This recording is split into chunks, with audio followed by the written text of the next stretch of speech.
죄를 뜻하는 헬라어 하마르티아는 표적을 빗나가다, 잘못을 저지르다라는 뜻이 들어있는 하마르타네인에서 비롯된 용어인데, 여기에는 무지로 인한 과오, 판단의 오류, 성격의 내재적 결함, 잘못된 행동 등의 의미도 포함되어 있습니다. 그런데 본래 이 단어는 연극 중에 비극에 사용된 단어인데, 주인공이 저지르는 과오로 인해 행복에서 불행으로 이어지는 사건 전환을 드러낼 때 사용하는 그런 단어였습니다. 또 우리가 잘 아는 대로 죄를 뜻하는 단어, 영어 단어가 있는데 크라임과 신이에요.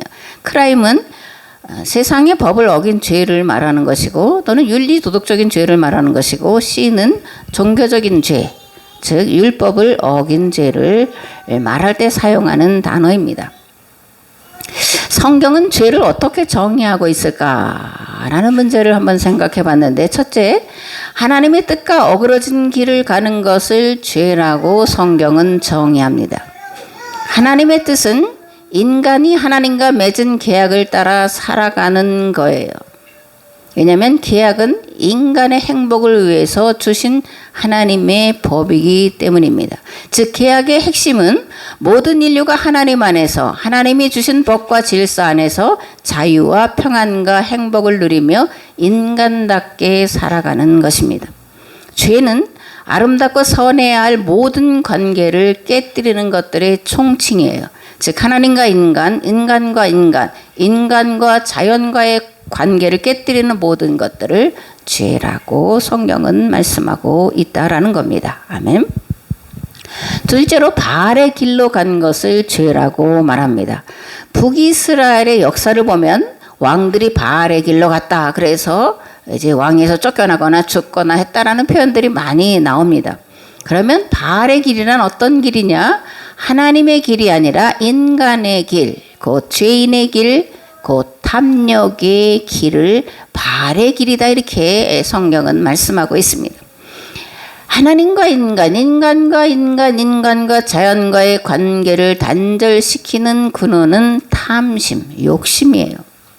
선악과 사건을 통해서 이스라엘 백성들은 무엇을 말하고자 했냐라는 것을 우리가 한번 생각해 보면, 인간성의 본질이요, 죄의 본질이 탐욕이다, 탐심이다 라는 것을 말하고자 하는 데서 선악과 사건의 이야기를 창세기 3장에 기록을 해놓고 있다라는 겁니다. 뱀이 여자에 이르되 너희가 결코 죽지 아니하리라. 너희가 그것을 먹는 날에는 너희 눈이 밝아져 하나님과 같이 되어 선악을 알 줄 하나님이 아심이니라. 여자가 그 나무를 본즉 먹음직도 하고 보암직도 하고 지혜롭게 할 만큼 탐스럽기도 한 나무인지라. 여자가 그 열매를 따먹고 자기와 함께 있는 남편에게도 주매 그도 먹은지라. 아멘.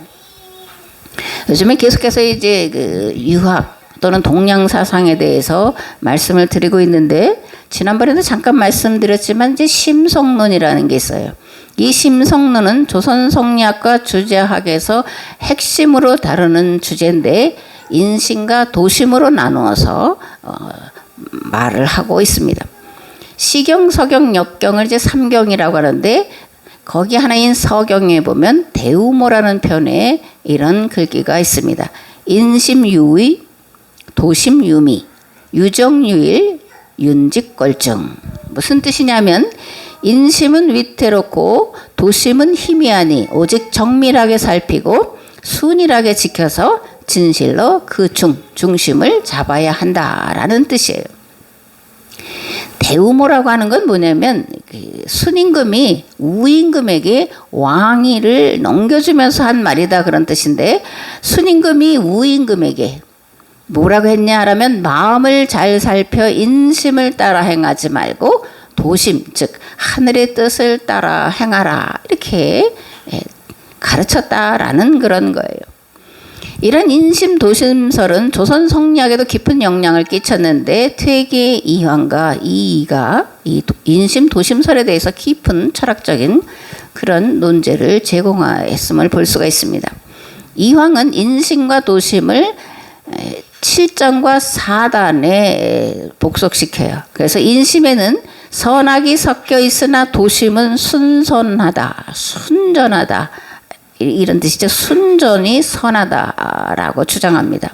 또 인심을 인욕으로 이해해서 욕구를 추구하는 마음으로 부정적으로 인심을 봤다라는 거예요.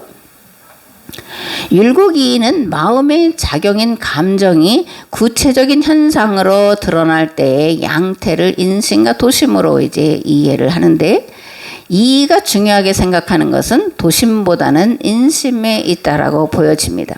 왜냐하면 이는 어떤 우주적인 본질적인 그런 것에 대해서 집중하기보다는 드러난 현상과 상황을 중시하는 철학을 그리고 정치를 했기 때문에 그렇습니다. 그래서 이는 인심에 대해서 이렇게 말합니다. 인심은 천리도 있고 인욕도 있으므로 선도 있고 악도 있다. 인심도 때와 상황에 맞으면 천리지만 그렇지 않으면 인욕이 된다.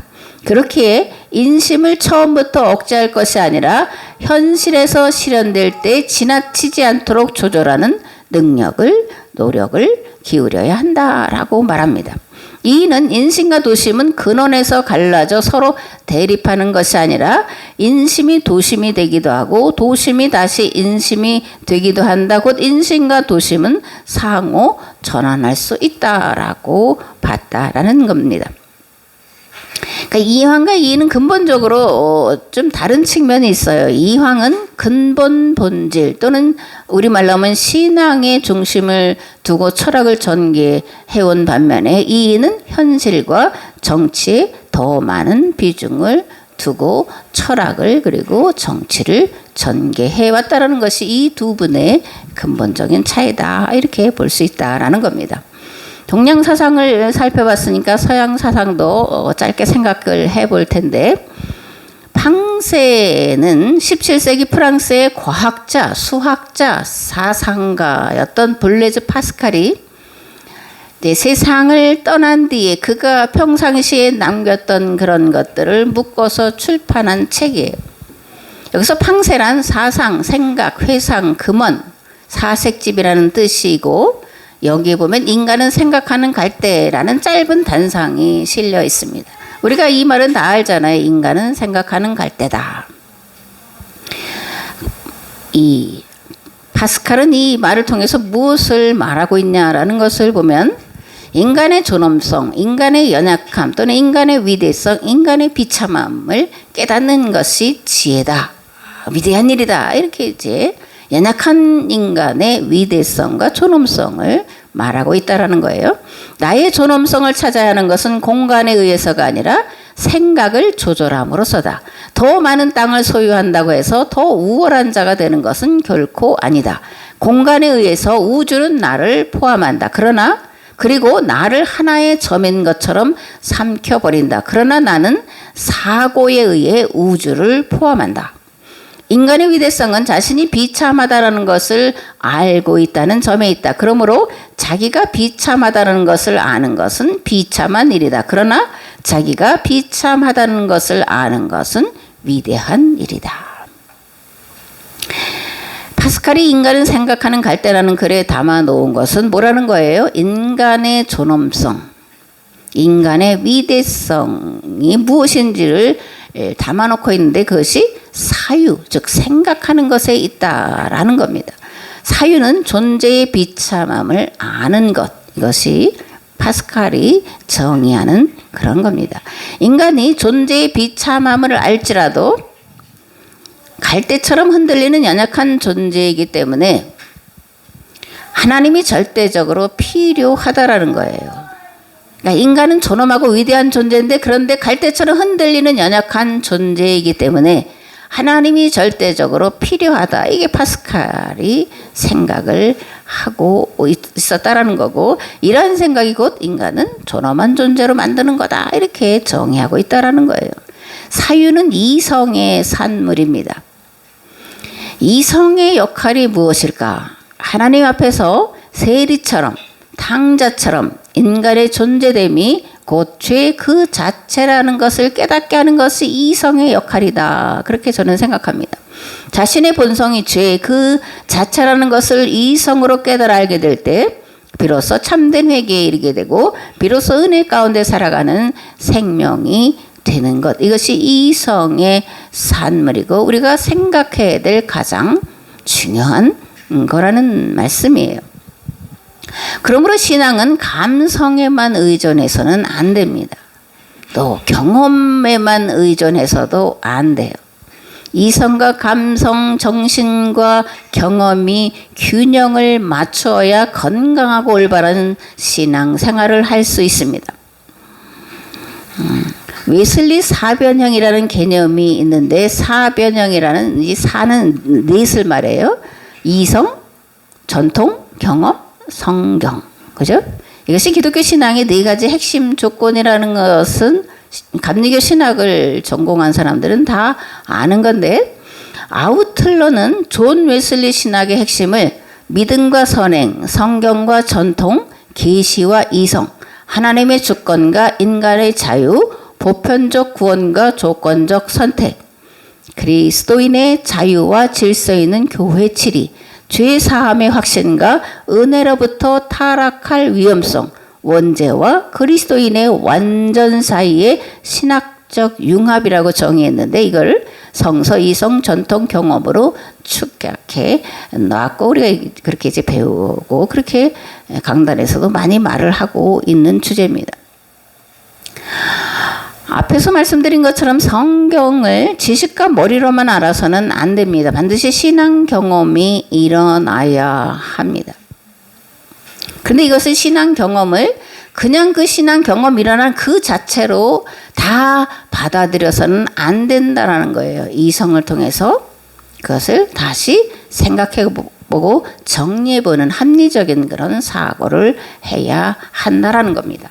가슴으로 성경을 만나고 세상 속에서, 세상 역사 속에 거니시는 하나님의 발자취를 만나야 합니다. 그리고 말할 수 없는 존재의 가벼움, 그리고 그 가벼움에 비례하는 너무나 무거운 죄성을 만나야 합니다. 그래야 지극히 겸손할 수 있습니다.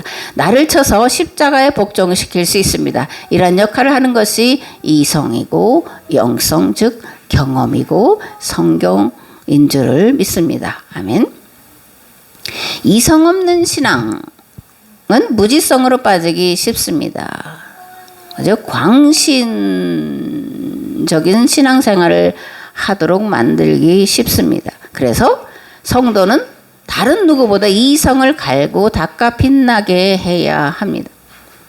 성경, 이성, 경험, 전통이 신학과 삶 안에서 유기적으로 서로 연결되고 연합해야 건강하고 건전한 신앙으로 나아갈 수 있기 때문에, 그리고 거기서부터 진정한 하나님과 그리스도 안에 형제, 자매된 이들을 사랑할 수 있는 힘이 주어지기 때문에 이 네 기둥들을 견고하게 세우는 일들을 부지런히 해야 한다라는 거예요. 그러면 거기서부터 세상을 바꿀 힘이 하나님으로부터 주어지는 것인 줄을 믿습니다. 아멘. 그런 면에서 보면 무지는 용서받을 수 없는 죄예요. 하나님과 성경과 역사에 대한 무지는 용서받을 수 없는 죄입니다. 존재에 대한 무지도 용서받을 수 없어요. 내가 하나님 앞에서 어떤 존재인지를 모르는 것은 용서받을 수 없다라는 겁니다. 그러므로 이성을 갈고 닦아야 돼요. 세상의 지식도 할 수 있는 한 많이 습득을 해야 하고, 그래서 판단력을 길러야 합니다. 성경은 아무 생각 없이 그저 믿습니다라고 받아들여서는 안 된다라는 거예요. 그 말씀을 하신, 그 말씀을 기록한 기록자, 또 성령의 뜻과 의도와 목적을 캐내야 한다라는 겁니다. 그래야 거듭 말하지만 건강한 신앙생활을 할 수 있다라는 겁니다. 하나님 앞에 나는 아무것도 모른다는 무지를 철저하게 인정을 하는 것이 바른 신앙인의 자세입니다. 그렇지 않으면 성경과 하나님에 대한 피상적인 지식을 가지고 아는 척하게 돼요. 그리고 안다고 하는 그것으로 매사에 잘못된 판단을 하게 됩니다. 이런 잘못된 판단은 자신에게만 잘못된 결과를 가져오냐? 아니라는 거예요. 세상을 혼란하고 어지럽게 만들고 결국 모든 것들을 멸망에 이르도록 이끄는 그런 엄청난 죄를 범한다라는 것을 우리는 마음에 새기고 정신을 차려서 말씀과 기도에 그리고 묵상에 더 깊이 그 시간과 정성과 마음을 쏟아 부어야 한다라는 겁니다. 아멘. 하나님의 안타까움이 있습니다. 하나님의 안타까움은 무엇일까? 한 부류의 인간들은 안다고 하는 교만으로 인해 멸망의 길로 치달아가고 다른 부류의 사람들은 무지로 인해 멸망의 길로 치달아가고 있는 현실에 대해서 하나님은 안타까워하신다라는 거예요. 답답해 하시고 슬퍼하고 계신다라는 거예요. 시편에 보면 이런 말씀이 있습니다. 여호와께서 하늘에서 인생을 굽어 살피사 지각이 있어 하나님을 찾는 자가 있는가 보려 하신즉 다 치우쳐 함께 더러운 자가 되고 선을 행하는 자가 없으니 하나도 없도다. 죄악을 행하는 자는 다 무지하냐? 그들이 떡 먹듯이 내 백성을 먹으면서 여호와를 부르지 아니하는도다. 그러나 거기서 그들은 두려워하였으니 하나님이 의인의 세대에 계심이로다. 아멘.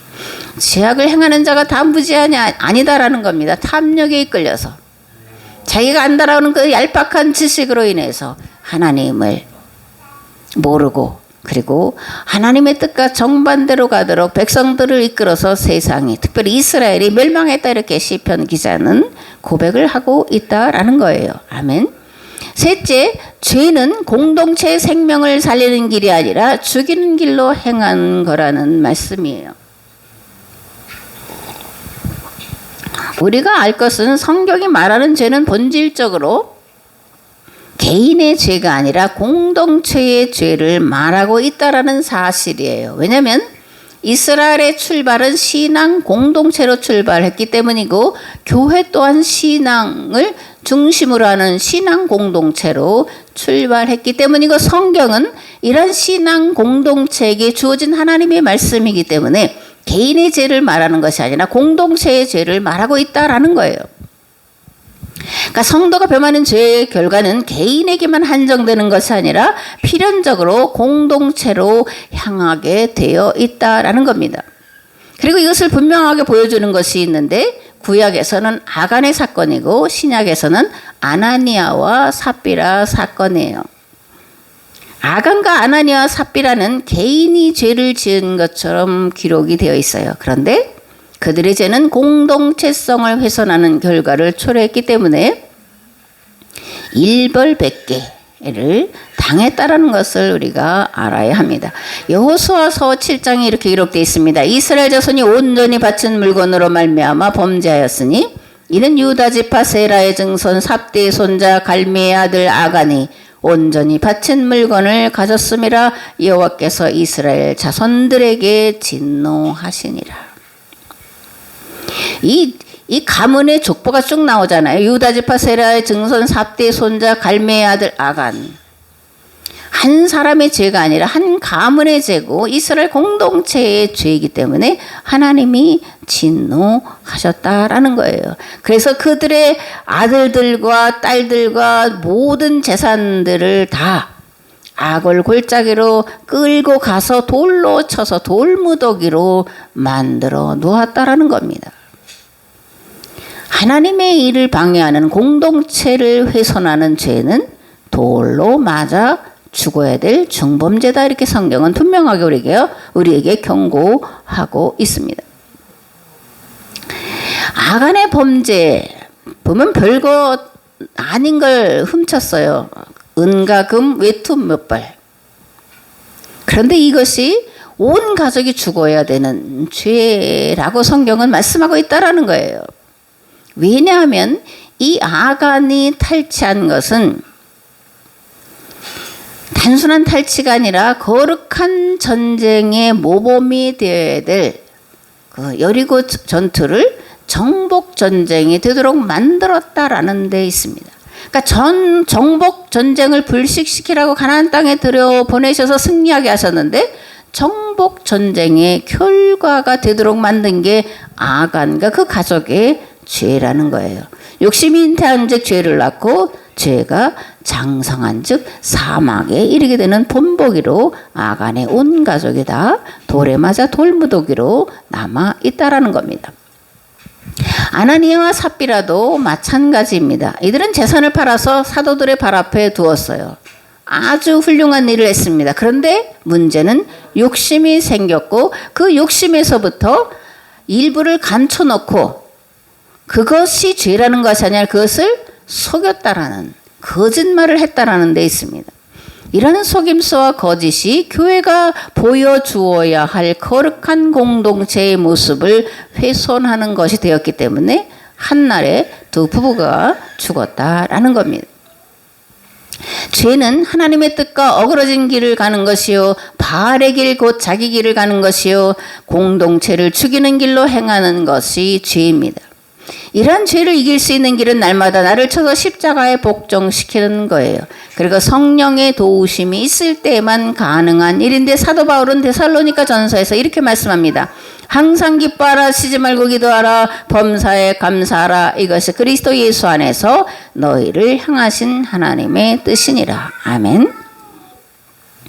오늘 함께 나눌 말씀은 마태복음 18장 15절에서 35절인데 15절에서 20절 말씀 먼저 봉독하겠습니다.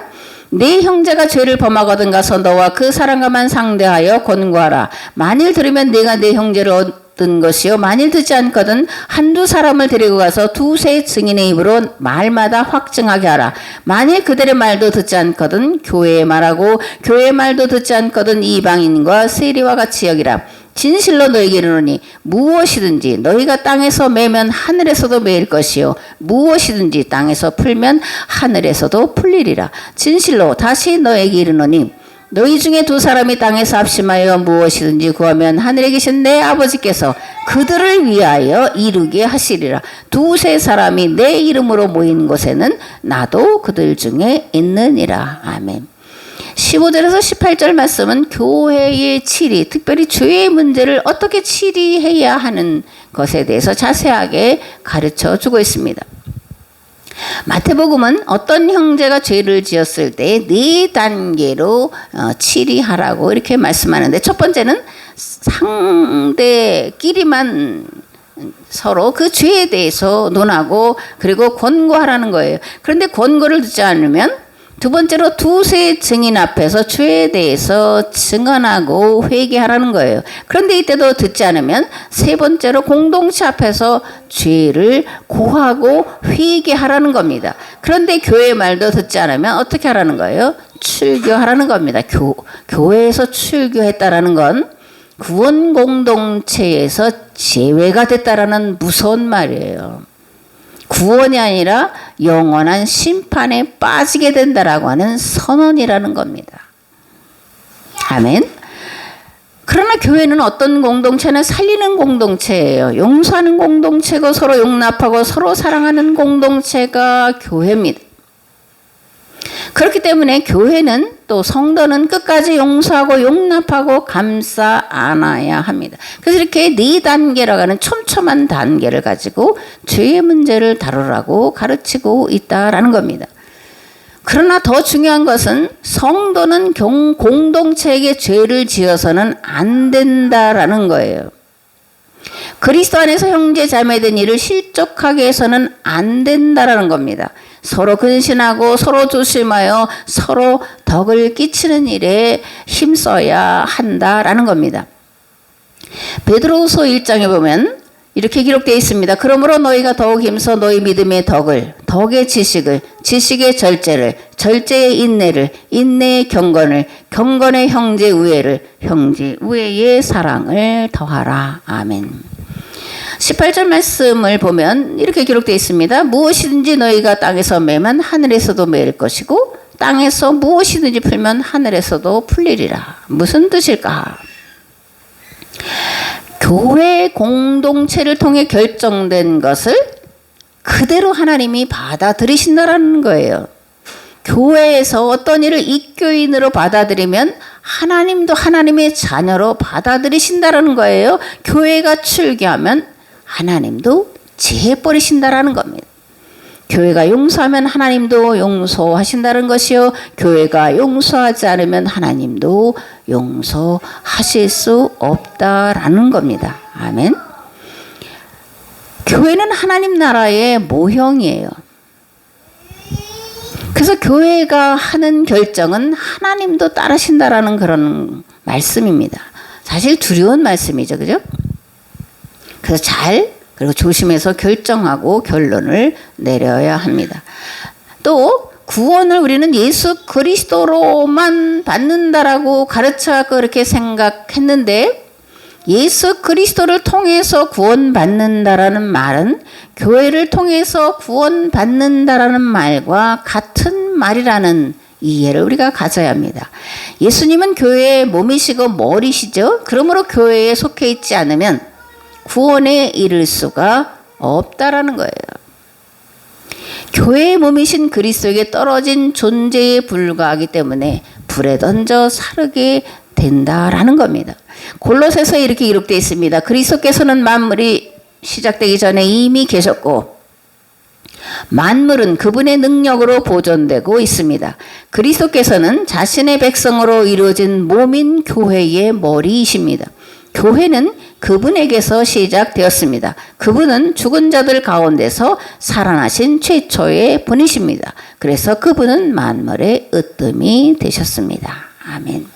교회의 머리가, 교회의 몸이 그리스도라는 겁니다. 그래서 그리스도를 통해서 구원받는다라는 말은 교회를 통해서 구원받는다는 말과 같다라는 거예요. 요한복음에는 또 이렇게 기록되어 있습니다. 나는 포도나무여 너희는 가지라. 그가 내 안에 내가 그 안에 거하면 사람이 열매를 많이 맺나니 나를 떠나서는 너희가 아무것도 할 수 없습니다. 사람이 내 안에 거하지 아니하면 가지처럼 밖에 버려져 마르나니 사람들이 그것을 모아다가 불에 던져 사르느니라. 아멘.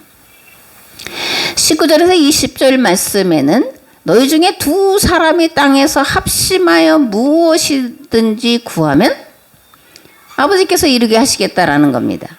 두세 사람이 예수 그리스도의 이름으로 모인 곳에 예수님도 함께 하신다라는 말씀이에요. 이 말씀은 교회 공동체의 결정을 하나님도 받아들이신다라는 말씀이고, 또 다른 한 면에는 교회 공동체의 기도에 하나님은 응답하신다라는 거예요. 두세 사람이 예수 그리스도의 이름으로 무엇이든지 구하면 교회를 위해 이루게 하신다라는 겁니다. 교회는 기도하는 공동체예요. 무엇보다 서로 병 낫기를 위해 기도하고, 서로 허물을 용서하고 덮어줄 수 있기를 기도하고, 서로 사랑할 수 있기를 기도해야 합니다. 더 나아가 이 세상 구원을 위해 기도해야 됩니다. 그런데 이렇게 기도할 때 갖춰야 될 조건이 있습니다. 마음을 같이하여 같은 사랑을 가지고 뜻을 합하며 한 마음을 품어 기도하는 것, 그것이 조건입니다. 하나님은 교회가 한 마음이 되고 한 뜻이 되고 같은 사랑으로 기도할 때 기도한 것마다 응답하실 줄 믿습니다. 아멘. 18장 21절에서 35절 말씀을 봉독하겠습니다. 그때 베드로가 나와 이르되 주여, 형제가 내게 죄를 범하면 몇 번이나 용서하여 주리이까? 7번까지 하오리이까? 예수님께서 이르시되 네게 이르노니 7번뿐 아니라 7번을 70번까지라도 할지니라. 그러므로 천국은 그 종들과 계산하려 하던 어떤 임금과 같으니 결산할 때 10,000달란트 빚진 자 하나를 데려오매 갚을 것이 없는지라. 주인이 명하여 그 몸과 아내와 자식들과 모든 소유를 다 팔아갖게 하라니 그 종이 엎드려 절하며 이르되 내게 참으소서 다 갚으리이다 하거늘 그 종의 주인이 불쌍히 여겨 놓아 보내며 그 빚을 탕감하여 주었더니 그 종이 나가서 자기에게 100데나리온 빚진 동료 한 사람을 만나 붙들어 목을 잡고 이르되 빚을 갚으라 하매 그 동료가 엎드려 간거 이르되 나에게 참아 주소서 갚으리이다 하되 허락하지 아니하고 이에 가서 그가 빚을 갚도록 옥에 가두거늘 그 동료들이 그것을 보고 몹시 딱하게 여겨 주인에게 가서 그 일을 다 알리니 이에 주인이 그를 불러다가 말하되 악한 종아, 네가 빌기에 내가 네 빚을 전부 탕감하여 주었거늘 내가 너를 불쌍히 여긴과 같이 너도 네 동료를 불쌍히 여김이 마땅하지 아니하냐고. 주인이 노하여 그 빚을 다 갚도록 그를 옥졸들에게 넘기니라. 너희가 각각 마음으로부터 형제를 용서하지 아니하면 나의 하늘 아버지께서도 너희에게 이와 같이 하시리라. 아멘. 랍비들은 3번까지 용서하라고 가르쳤습니다. 그런데 베드로는 7번까지 할까요? 아주 통 크게 이제 이야기를 하죠. 그리고 누가복음은 만일 하루에 7번이라도 내게 죄를 짓고 7번 내게 돌아와 내게 회개하노라 하면 너는 용서하라, 이렇게 말씀을 합니다. 그런데 예수님은 어떻게 말씀하시냐? 하루에 7번뿐 아니라 7번씩 70번까지라도 용서하라, 이렇게 말씀을 하고 있습니다. 무한히 용서하라는 거예요. 왜 무한히 용서해야 되냐? 우리는 1만 달란트 탕감받은 자이기 때문에 무한히 용서해야 한다라는 겁니다. 1만 달란트와 100데나리온은 사실 비교할 수 있는 그런 대상이 못 돼요.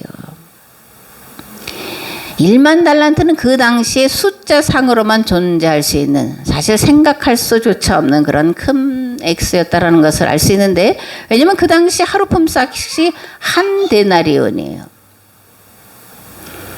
한 달란트는 6천 데나리온이에요. 그러니까 1만 달란트라는 것은 쉽게 계산이 잘 안 돼요.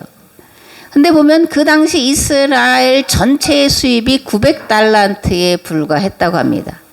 그러니까 900달란트가 한 나라의 총 수입인데 1만 달란트를 빚졌다? 이것은 상상할 수 없는 그런 엄청난 거라는 거예요.